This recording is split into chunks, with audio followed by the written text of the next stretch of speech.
joined from Washington by budget expert and managing director at Qorvis Communications, Stan Collender. Stan, good to have you back on In the Loop. Thank you. Good to be here. So, you know, what Lizzie was just telling us is that essentially we did go through all this, and it was bad, obviously, for the economy, but also for the markets. How likely are we going to repeat this again?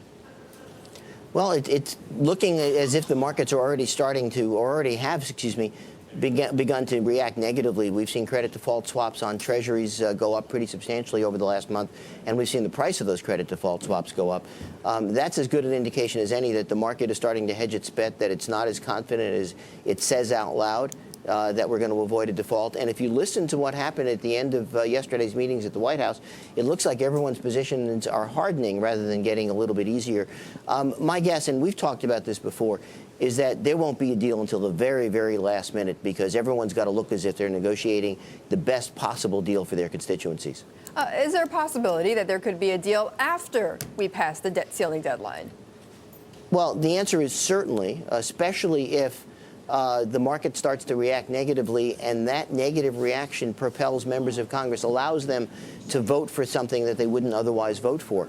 It may not even take the debt ceiling deadline to be reached. It could actually start to happen a week or two in advance. You know, it is definitely possible. It's also possible that if they get close to the deadline, Congress and the president will give themselves an extra month or so by just passing a short-term increase in the borrowing limit, just to get through that particular moment. From what you're seeing, though, you know, we saw President Obama yesterday step into the fray directly. He's meeting with McConnell, he's meeting with Boehner and others, or, you know, those two key Republican leaders. You know, do you get the sense from those meetings that there will, in fact, be a deal cut? I'm not so sure. I don't want to sound, you know, terribly negative here, and I'm probably wrong. History would indicate that what you just said is right, which is at some point one or both sides are going to blink and come up with a deal because they have to. But I want to remind everybody that the politics of 2011 is very different than the politics of '79, as you just suggested, or almost at any time in the last 5 or 6 decades.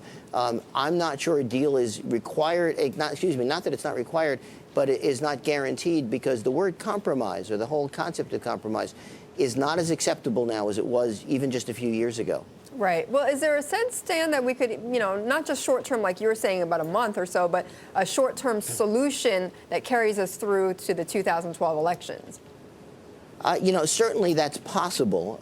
At this point, I think there are no options that should be discounted, whether it's a one or more short-term increases in the debt ceiling, or one that gets us through November 2012 or thereabouts.